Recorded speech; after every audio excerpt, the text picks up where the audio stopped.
Part 3 na nga pala tayo dito mga kasingkit, at dito iniisip nga pala namin kung paano kami mas mapapadali iuwi itong motor natin, kasi nga hindi na nga siya umaandar and pilit namin tinutulak to. Kaya tara, samahan nyo kami kung makakauwi nga ba kami sa my journey na to.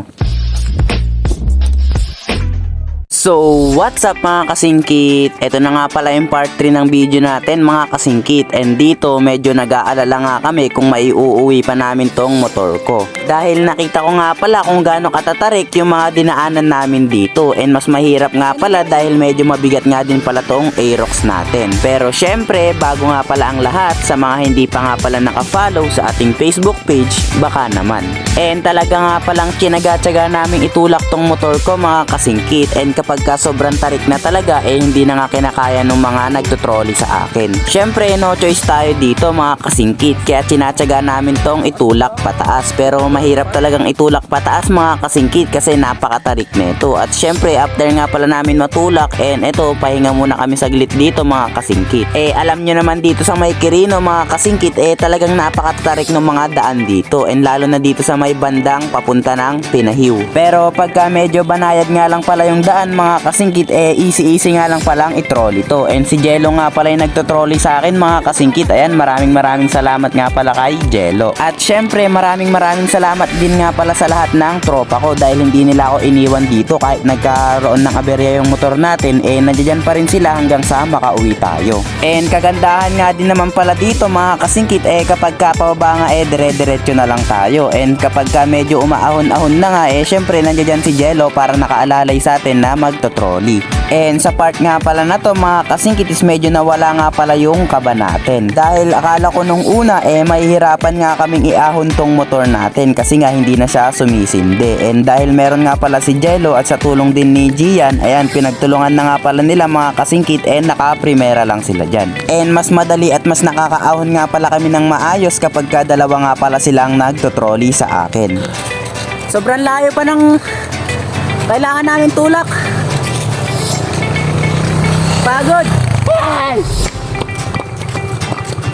Oh, grabe. Best experience, best malas of the year. Yung motor ni Jello, ipunta mo na doon, Mac.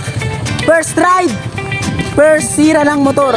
Hintayin mo na kami dyan, pre, para kuhan.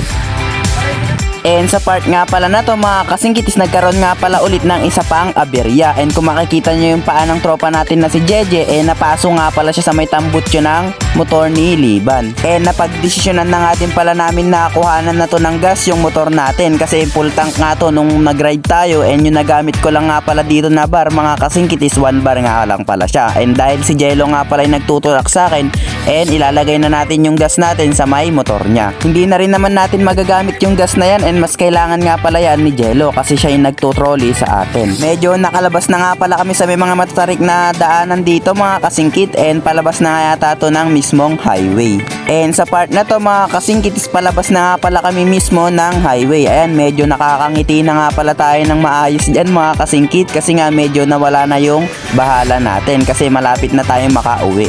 Si Gian nga naman pala yung nagtutrolley sa akin dito mga kasingkit, kasi kanina si Jello sa may paahon-ahon siya, and ngayon sa may patad naman si Gian. And kung umabot ka nga pala sa may part na to mga kasingkit is baka pwede naman pa-comment ng location nyo dyan para alam natin kung hanggang saan umabot yung video na to. And after nga pala ng ilang minuto mga kasingkit is nandito na nga pala tayo sa may papunta ng Difun Quirino, or Difun na yata tong part na to mga kasingkit. After nga lang din pala ng ilang minuto mga kasingkit is nandito na nga pala kami sa may Villa Gonzaga, and umistop muna kami dito para magmerienda at magbuko.